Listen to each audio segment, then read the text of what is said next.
Thank you and welcome to the show this morning. The topic this morning is the Salvation Army, and we're fortunate to have with us to talk about the Salvation Army Major Brian Gilliam. Major Brian Gilliam is the area commander for the Salvation Army. And of course, Major Gilliam, let me welcome you to the show this morning. Thank you. It's good to be here. And tell you how delighted we are to have you here, Major Gilliam, because the Salvation Army is a very, very important organization within the community as well as nationally. And what we'd like to do today is to talk about the Salvation Army and to have you to give us some information about some of your programs, some of your activities, and some of the things that you find that you are in need of.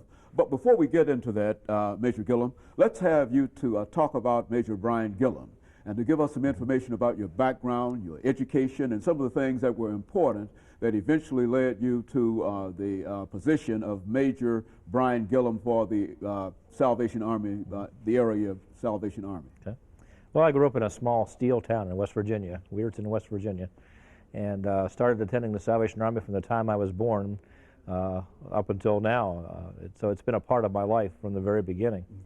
And went to college at Youngstown State University, majoring in mathematics. And during my sophomore year is when I really felt God's call to serve in the ministry. And the Salvation Army, having been my church growing up, that was the natural place for me to serve.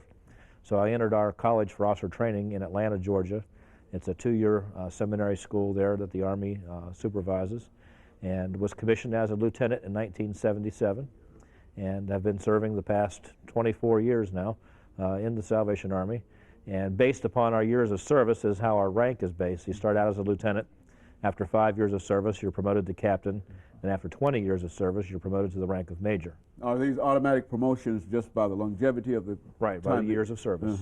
Very good. Now, in looking at that, let's talk about the Salvation Army itself. I think that we're all familiar with the bell ringers and some of the activities that you're involved in, and we know that this is the time of the year for some of that activity.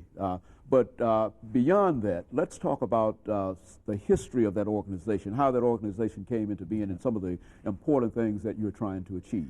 Well, the Salvation Army began in 1865 in London, England, by a Methodist minister named William Booth, who saw the needs of the masses not being met and wanted to be able to minister to people at the point of need. These were people that were going to come into the church, and the church wasn't serving them, reaching out to them. So he began street ministry and opening up places for people to stay, looking for opportunities for them to find employment. And through that, his effort was to take on this war against sin, and to do that, he needed an army, a Salvation Army. And so that's how the official name really came about. In 1880, it moved here to America, starting in New York. And by 1890, the Salvation Army had arrived here in Nashville and opened up what was then looked upon and is now regarded as the first adult rehabilitation center, trying to rehab those who are addicted to drugs and alcohol.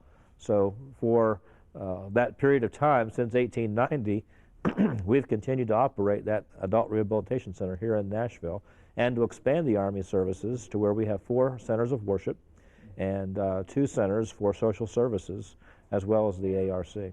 You mentioned the fact that